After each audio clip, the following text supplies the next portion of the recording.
Kia ora, New Zealand. Welcome to Sweet Chain Live. My name's Matt Drake. This is episode 61. And we've got a great episode for you today. But first of all, good evening, Brady Cush. Hey, Matt. How you doing? I'm very good, thank you. I've made my way back from Paradise, back to Wellington. This is the tee of hole 1 at Hikoikoi. This is going to be home of Hoscar this weekend on Saturday. So I'll be sure to hit that tree off the first tee of the day. Anyway, we've got a great show for you today. We've got hot scores coming up from around the country. Then we talked to Hemi who took out Paradise Plates this weekend, just gone. And then we've got a little preview of the Mid-North Island swing, which is coming up in a few weeks' time on the New Zealand tour. And then we spin the wheel for Hoscar a little bit later on to see what the themed round's going to be. Lots of entries have been put in, and we get to see what we're going to be playing on Saturday morning on the foreshore. So, without further ado, Brady, take us through the South. Let's start as ever down at Queen's Park in Invercargill. We have Brody T, Norman Tudor, and Joseph Ball all coming in at -10 this week. Up to Dunedin in Chingford Park, we have Sergey coming in at -6. Over at Brockville, we have Errol Nye at -4 for the hot round this week. In Queenstown, the Gardens are national champs putting in work. -8, Jay Watkinson takes out the Gardens hot score. And over at Tucker's, it's Isaac Sasanuma Howard coming in at -5. Over the Crown Range, we go to Wanaka. Ely Point, Will Horsley coming in at -6 for the hot round this week. And Ryan Cambridge, -14, the best round of the year at Lismore Park is the hot round this week. Up to Christchurch in the Garden City. At Jelly, Gregor Brosnan coming in at -14. Seems to be a hot round this week. Over at Brooker Ave, Jeremy Brockenshire is doing work coming in at -7. And Jeremy Brockenshire also takes it out at Queen's Park with a -8 this week. Up in Nelson, the last of their social week before daylight savings settles in, Anthony Andrews outdoes himself again at -13 for the hot round. And over in Blenheim, the Taylor River Reserve, Chris Corbin comes in at -4 to round out the South Island. Matt, take us through the North. Yeah, lovely. So starting the capital, we've got Brett Carlisle hits a 4 under par at Berrenport Hills to take out the hot round in Wellington. Across the harbour to Hikoikoi, and it's Mark Vanderpost who hits 4 down at Hikoikoi Reserve. Harcourt Park up in Upper Hutt, it's Evan Williams who hits 3 under par to take out the hot round there. Cross to Linklater, and it's Ryan Kitto and Arthur Horn who tie for the lead with 6 under par. And up to Spa Park, it's Ross Elphick, 5 under par for the lead this week. Cross to Maryland's, and it's Sam Den Hartog who hits 2 under par over in Taranaki. And at McLaren's, it's Josh Pratt who hits 2 under par in Tauranga. And up to Henderson, Patricio Contreras hits 9 under par on the league round. So well done to Patricio. Some sanctioned golf been played this week. So yesterday, or rather this evening, I should say, Liam Patterson took out the Thursday Throwdowns, the final week of the Thursday Throwdowns, with a 1001 rated 12 under par, becomes a new member of the 1000 rated club in New Zealand. I think that's up to about 45 people now, so well done to Liam. And Levi hits a 972 rated 9 under par on the Queen's Park league layout down in Invercargill last Sunday, so well done to Levi. Now, the other golf that was played last weekend was in Paradise. It's in Glenorchy, isn't it? Brady, very close to further in. Yeah, keep going. So it's like Queenstown to Glenorchy, then you keep going to Paradise. It is literally played in Paradise, New Zealand. So a very rugged course. If you want to see what the course is like, then you can go back and watch Flexline Media's 2021 Nationals coverage. That's the very similar course where Justin Workman took out the win. This year, it was a very tight race between Jay Watkinson, Simon Feasey, and Mikey Yu. But in the MPO division. And then Hemi from the Pro Masters division comes in and sweeps away the victory. And we got Hemi with us this evening. So good evening, Hemi. Let me put you in the right place. There we are. Kia ora, guys. Thanks for having me. So Paradise, it's a looks like a tough old course. I've not played it myself, but looking at the coverage from last year, it's very rugged. And you're playing 3 rounds, pretty exhausting for the weekend. She's a big old slog around that course. Yeah, it's pretty physical. There's a lot of ups and lots of downs, and not just the course itself that you're battling, but man, we had some awesome weather over that weekend, and once you come out of the trees, the tree holes out into the open, you're just fighting for shade as well. And then now, go ahead, Sorry, Matt. go on, Brady. No, you go. Well, Matt was talking about coverage from last year. Like, how did the course? The course is notorious for changing all the time. Like, what was the layout like this year? Was it the same as Nationals? Did it go back to kind of years past? Well, I didn't actually play Nationals last year because of my injuries, but I did go up and spectate. So I wasn't going in completely blind. Most of the holes were the same as last year's Nationals. There were a couple of smaller tweaks, and even a new hole was included there. So still a huge challenge, and you kind of needed every shot in your bag, really. Was there one? Yours, Matt. Sorry. In previous tournaments, we've been talking about how the younger players have really been coming through and making themselves known in the shape of Levi and Jay in particular. But to see yourself win from the Pro Masters division, you must be pretty stoked with that. I am just over the moon, and I still can't believe that I've managed to win it overall. I think because I've been playing up at Paradise in the Paradise Plates for 10 years, a lot of that experience sort of paid off over the weekend. It's a big mental battle as well. And I like to think that I've got a pretty strong mental game. So, age sort of it does come into a little bit, especially after a tournament. You definitely feel your age. But you guys know the likes of like Simon Feasey, who's technically is a grandmaster, but he still plays in the Open. And I could still play in the Open as well. But when the Pro Masters division becomes available, then I love to battle it out with the Masters. It's good fun. And you wrapped up your own division relatively easily and probably relatively early on in the tournament. But you were on the same card as the Open division. Yeah, so they seeded the second and third rounds by overall score. And the final round. The final round as well was overall score seeding. Okay. And I don't mind that. It's if you're right up there on the league card, then you should be playing up against the best, I guess. Do you think that played a part in your victory, playing on the same card as the rest of the leaders, as opposed to being on a Pro Masters card, which would be the other side of the course, perhaps? And you'd be playing kind of on your own. You would have to look at other scores to see how people were going. You couldn't just get a gauge from watching what other people were shooting. Do you think that gave you an advantage?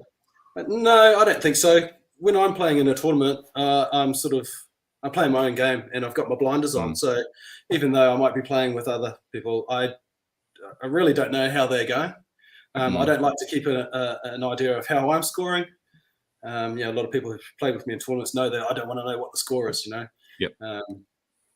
Whether I'm playing with an elite card or with other divisions, it doesn't really matter because I've got my game plan, and that's what I'm playing. So then, can you walk us through that last round? Because it was a tight battle, and you weren't leading going into the last round. Are there any key moments or momentum swings that happened? That when did you know that you won, or was it just kind of a surprise when you tapped out on 18? Going into the lead round, Simon and I were actually tied for the lead.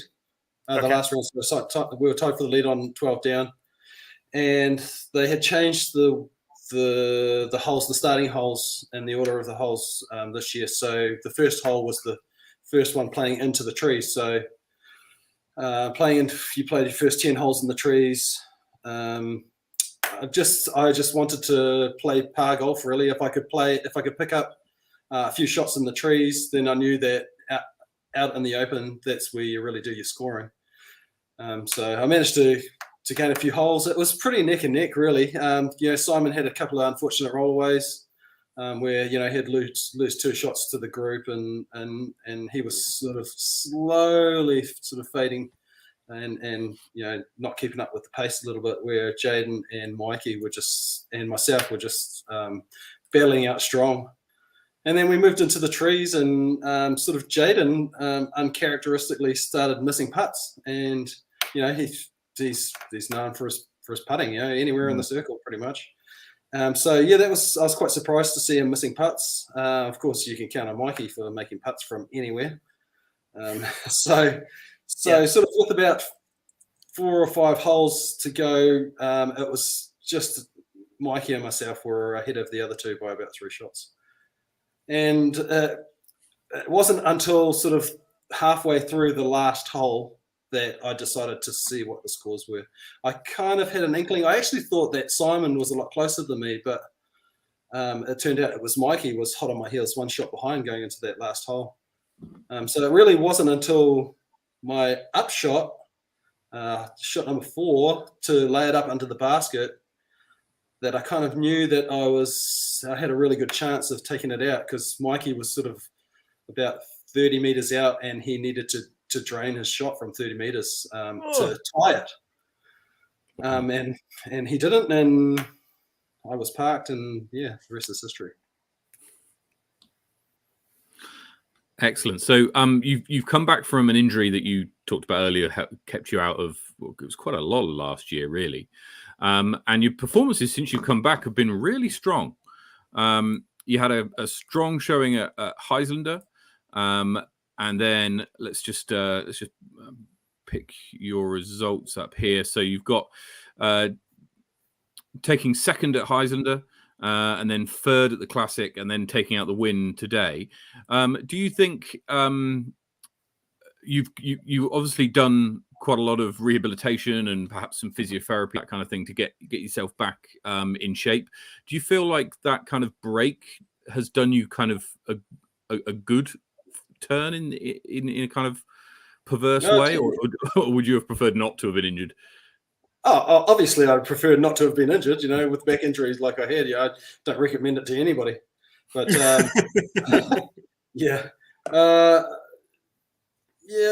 even though I wasn't playing, my head was still in the game. I was watching a lot of golf. I had plenty of time on my hands, so I was watching a lot of golf on YouTube. And then sort of towards the end of my rehab, I'm at the end of my rehab now, but sort of further on from my injury, when I could actually walk properly, one of the things that the surgeon said I could do as much as I like was walking. So I used that to walk around the disc golf course, of course. Kept my head in the game. I did some coaching. I did some coaching with Chris Dixon. And it really kept my head in the game. I don't know if I got back into a shape, because I'm a bigger shape than I used to be. But I don't know. It's funny. I always kept positive through the whole thing. I knew that I'd come out the other side pretty good, just because of keeping my head in the game over the whole thing. So does that sort of answer your question, Matt? Yeah, and you got Struggle Street on your doorstep. And Struggle Street's right there too. Yep, it keeps it interesting. Well, I'm kind of curious, and go ahead, Hemi. Sorry, one thing I was going to say was, obviously with my back injury, my rotation was a real issue. So backhand was just a no-go. But it did give me an opportunity to really work on my forehand, because there's not much rotation needed with forehand. It's a lot of it's all arm. So I worked a lot on my forehand, which was good because I needed it, because my forehand was rubbish. Yeah, I'm just like, wait, Hemi has a forehand now? How did I miss that? I know, surprise. Ta-da! I'm curious. We spoke a little bit before the show started, and I'm sure if you, not many people know that you're one of the longest like internationally sponsored players in New Zealand. Can you talk to us a little bit about your sponsorship with Innova, how long it's been going, how it started, how it like has continued to go out over all these years? Yeah, I noticed back in 2016 that Innova didn't have any sponsored players in the Southern Hemisphere. And it was on the back of some good seasons. 2014, 15, 16 were pretty good seasons. I'd had some good results with tour wins. And I approached them and said, "Hey, I'm here. Do you want to give this a go a little on New Zealand? Disc golf is growing here." At that time, Queenstown was just going off with disc golf. So 2016, they decided to take a chance and gave me a full international sponsorship. So I was pretty stoked, as you could imagine, being the first sponsored player from Innova in the Southern Hemisphere. I can't thank them enough, really. Is there anything that you have to do to like maintain that? Like, can you talk to us a little bit? Like, what is a full international sponsor? Like, what does that mean to those of us who aren't sponsored? Well, I won't go into the full details, but they pretty much take care of all my gear, all the discs I could ever need, bags and all my apparel and everything. Just a little bit more exposure on the international stage. They give me bonuses when I play well. Nice. So pretty stoked. And so, what's the plan for the rest of this kind of tour year? Then, are you coming up north at all? No, every year I try and play as many South Island tournaments as I can, and then I try and fit in at least one North Island tournament. And so this year it was the North Island Champs at Bellaraka and Paotarangi. My North Island trip has been and gone for the tour year. I've got a couple more on the cards. Definitely playing Lords of Lismore in Wanaka, and Moonbase in Twizel. And then Tucker Beach in. Is Tucker Beach part of this year's calendar, or is it the start of next year's? It'll be the start of next year's, right? Yeah. I'm not sure. I don't think it was in this year's. Yeah, it was. It was the first event of this year, I Really? thought. Yeah, that's what I thought too. Okay, all right. If it is, I'll definitely be on Tuckers as well if I'm fit enough. Yes. That's about it. Pretty much the ones that are locked in. It could change. I could play one or two others, but definitely Moonbase and Lords of Lismore. Excellent. Now, you've been with us. You've been a guest on the show previously. I think it was in the run-up to the Queenstown Classic in 2021 that you came on the show. But we didn't do Desert Island Disc Golf then because it wasn't a thing. So we're going to do it this evening. Cool. The premise for anybody who is new to this segment of the show is that Hemi is stranded on a desert island, and on this desert island is a disc golf course, and he's been stranded with 3 of his favorite discs and 3 of his favorite card mates. So Hemi, what are you throwing? All right. Well, I'm not taking any drivers with me. Okay. But first up, I'm going to be taking my Champion Marco 3. This thing is just a laser straight disc. 5500. Very reliable. If I want to put a slight bit of turn on it, I can just give it a little bit of angle and force it over, and it just holds a nice turnover. Or the other way, put in a hyzer and it just has a nice gentle fade on it. But really, I have the Marco 3 for those laser straight shots, and it doesn't disappoint, which is very good, especially when you're playing a course like Paradise in the Trees. You need laser straight shots. Yeah, absolutely. Yes, sir. Yep. Secondly, I've got a workhorse in my bag. This is my Color Glow AVR X3. Very stable putter. I use this for upshots. I also use it for flicking now that I've got a forehand. And I just love this disc. It's very reliable, especially in windy situations. You know that we have quite a few of those at the gardens. But great disc. And lastly, I couldn't go without taking my G-Star Polecat. There it is. There it is. It's the one we wanted. This is another workhorse in my bag. I've had this particular disc for a few years. G-Star plastic. They only did one run of the G-Star plastic. So I've actually got a couple more of these. And I know they're quite valuable, but they're not for sale because they're my number one putter. But when I play tournaments, I also take a DX Polecat too. But the G-Star Polecat, that's my go-to putter. So I couldn't be on a desert island without that. Excellent. And who are your free card mates? Now, your card mates can be living or dead, real or fantasy, seasoned pros, if I can get my words out, or people that you know. Can be anyone you like. So who is playing with you?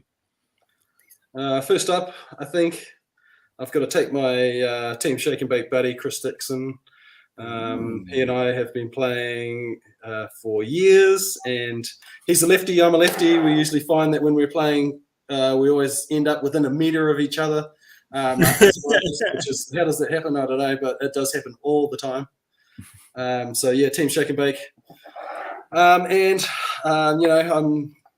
a big part of my life at the moment, so I couldn't go without taking my two boys, Tiaki and Koa.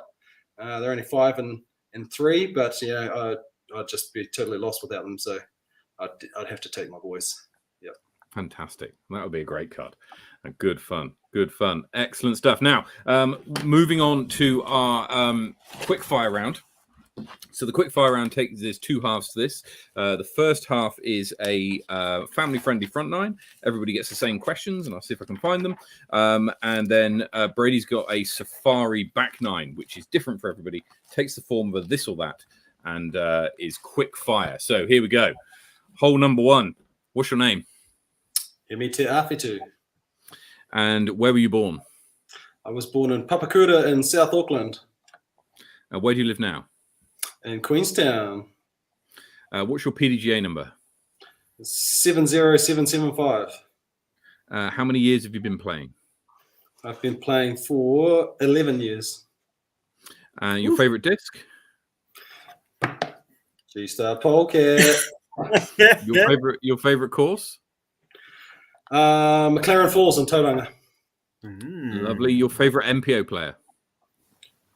He's not really MPO, although he probably does play MPO sometimes. But the Yeti, Jay Reading. Yeah. Excellent. And your favorite FPO player? And you can't go past Miss 5-time Paige Pierce, of course. Excellent. Brady, take us through the back 9.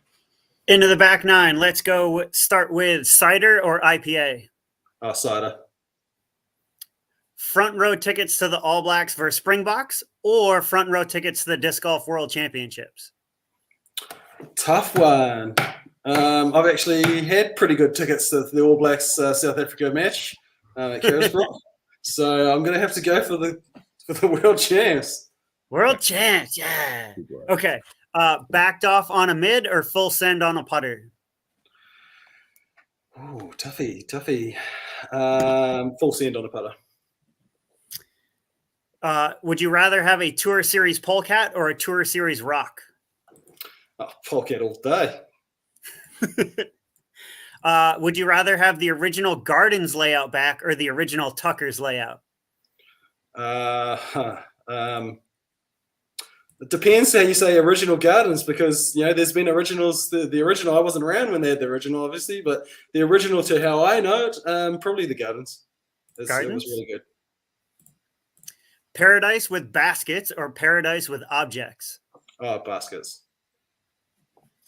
Would you rather win nationals or win the New Zealand Disc Golf Tour? Nationals. Would you rather throw 1,000 rated round or win the tournament? Win the tournament. And would you rather run it or lay up? Another good question. Depends on the circumstances, but probably run it. Run it. And Yeah. that is your back nine. Thank you, Hemi. Thanks, mate. Thank you so much. Look, Hemi, congratulations once again on taking out Paradise. A few more tournaments left in the year for you. Very best of luck with those.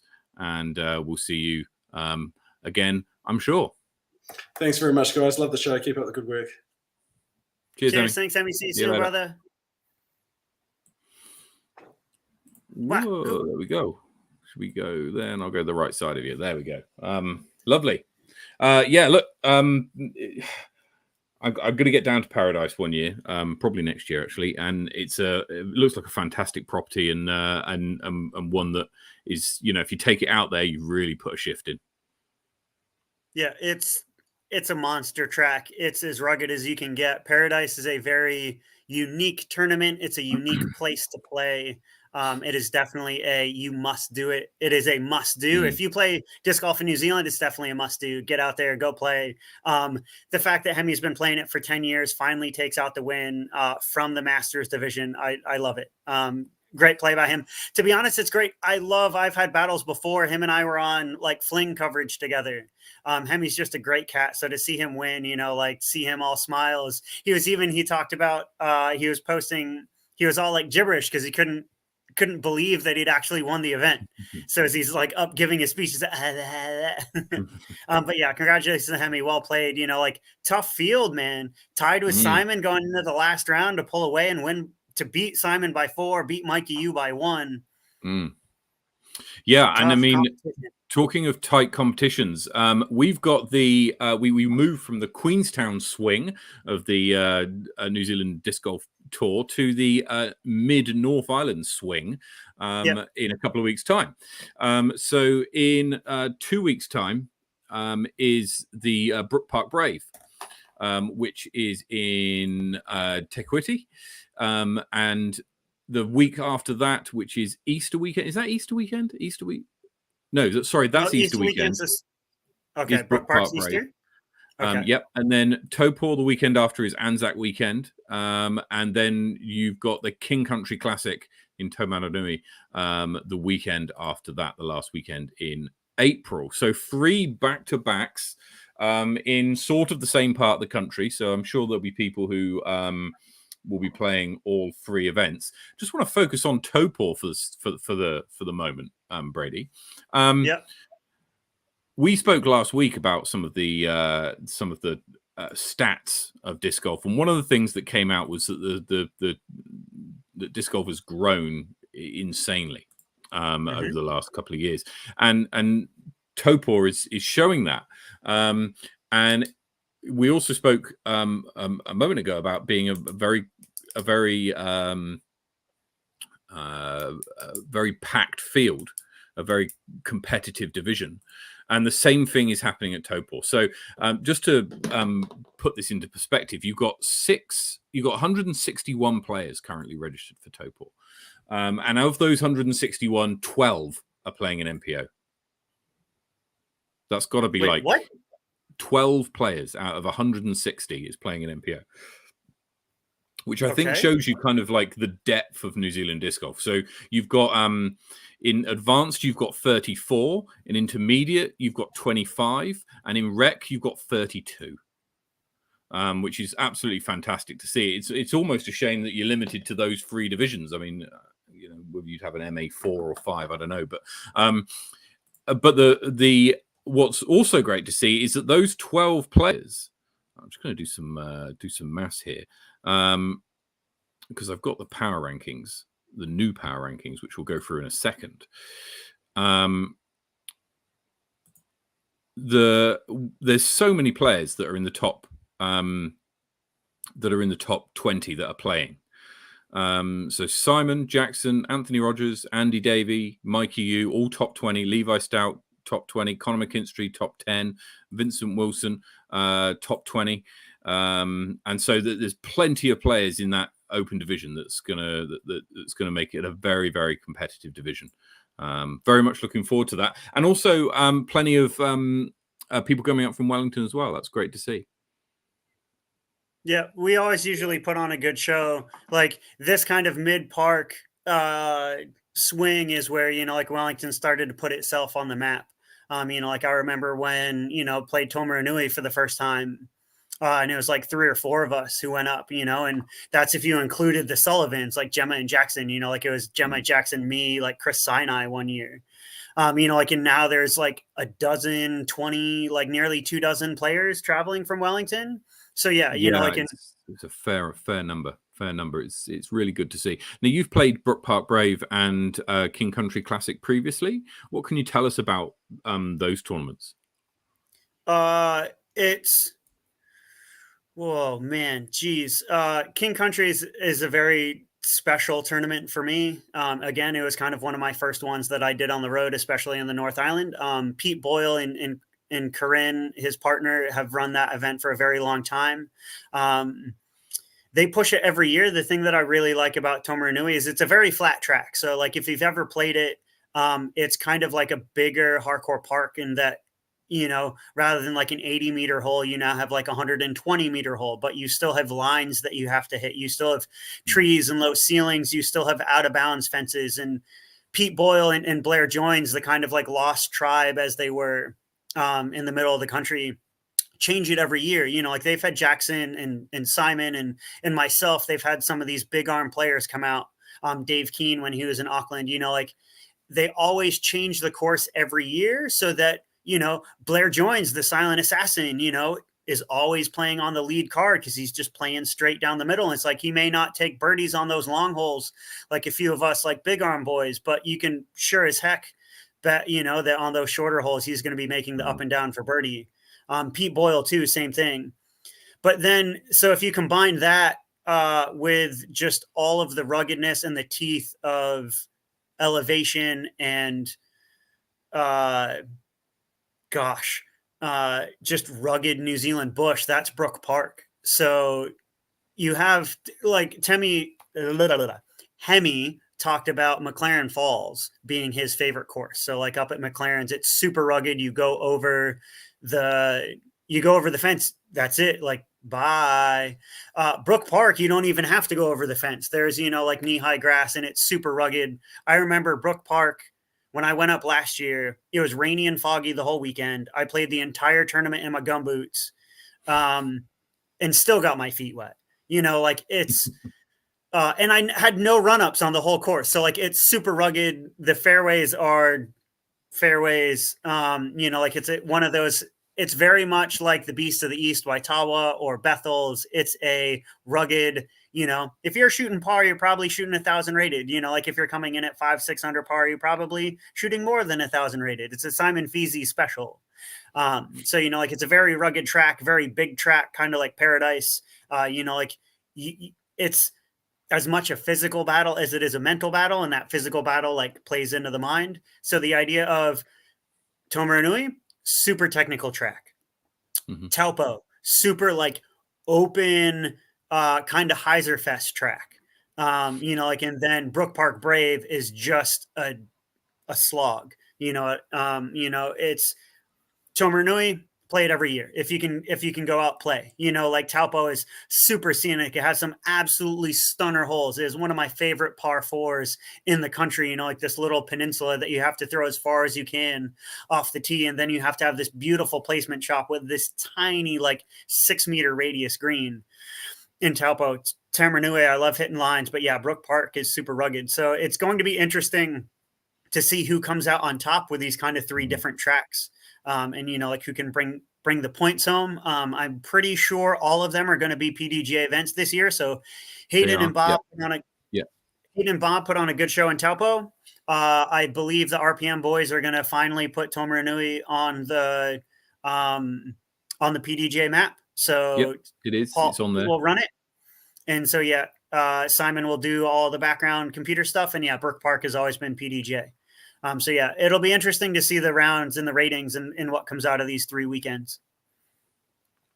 Yeah, I mean it's fantastic to see the number of people who are competing, and if you can make it to any of those free results, free events, sorry, then please do, and also I know that in international competition, you don't need to be a PDGA member in order to compete in a B or C tier.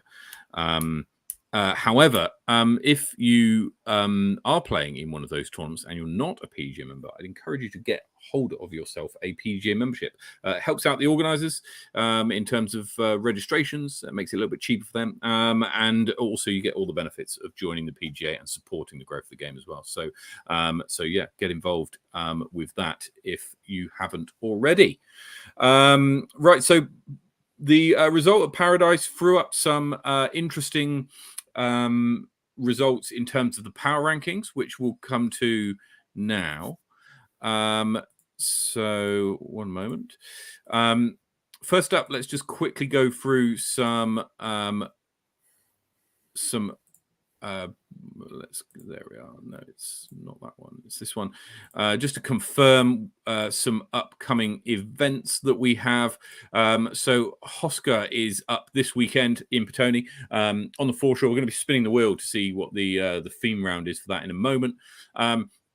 Then it's Brook Park Brave on the weekend of Easter. Topor is the weekend of Anzac. And then the Montana Flat, the finale, is on that same weekend down in Riversdale, the final of the Generation Disc Golf Tour, and then the King Country Classic in Tomanonui on the last weekend of April. And in terms of the power rankings, only one real change in the ladies division. Paula Wilson goes up 4 places to 15th, following her second place at Paradise. Hemi rises 7 places to 3rd place and overtakes Simon Feasy and Jay Watkinson at the top, having beaten both of them and Mikey Yu at Paradise. David King, Conor McKinstry, Andy Davey, and Jasper Vandermeer all make way for Hemi as well.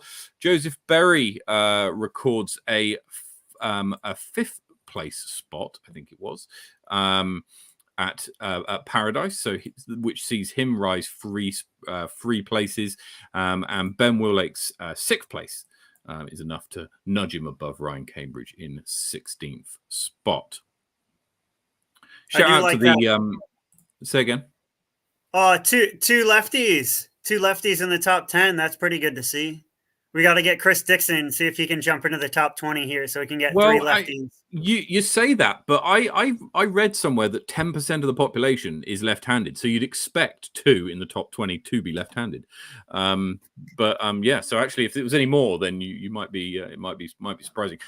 One thing to note: shout out to the data analytics team who out of the who correctly predicted the top 4 in Paradise, albeit in a different order.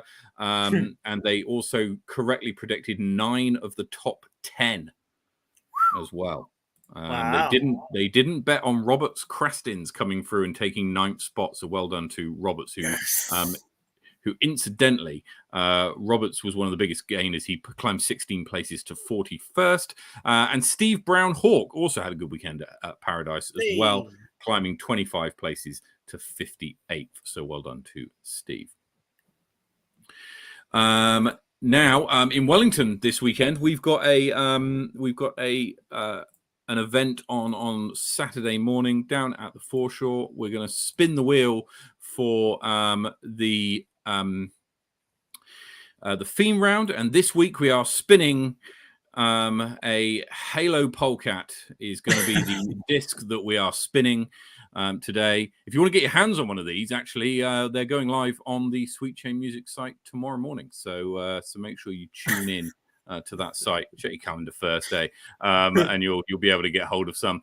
Anyway, let's get on with this. So we're going to shuffle this first, and then we're going to spin the wheel. Off we go.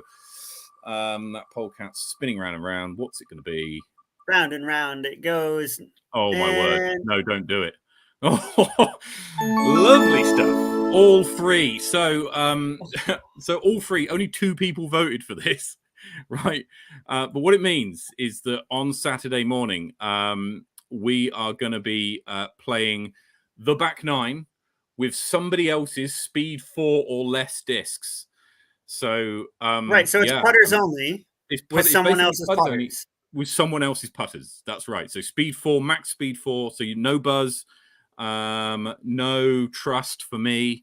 what am I going to be throwing? Well, I'm not going to be throwing them, but what am I going to be giving other people is I'm going to be giving up my Keystone, my Sinus, and I think a Fuse is a speed 4, so they can use a Fuse. What are you be giving up on your card, Brady? I mean, whoever wants to throw my Berg, good luck. Like, I want to be on the same card as you now, so I can throw that Berg. Yeah, you get a Berg, a Tactic, and my Logics. That's it. Just the Berg for the whole round, I think. Is yeah, pretty much.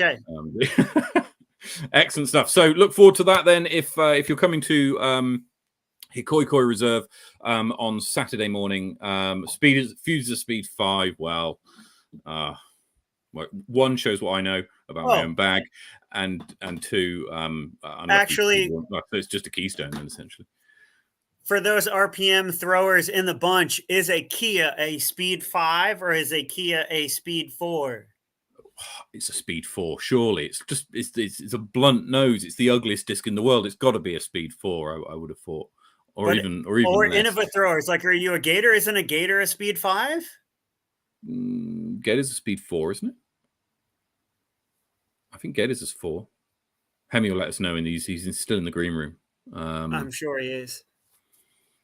It's a 5. Gator's a 5. Ooh, it's a 5. Kia's a 5 as well. Kia's a 5. Wow. Okay. All right. Anyway, we shall see. We shall see you on Saturday morning for a fun round playing with someone else's putters. So yes, have a good one.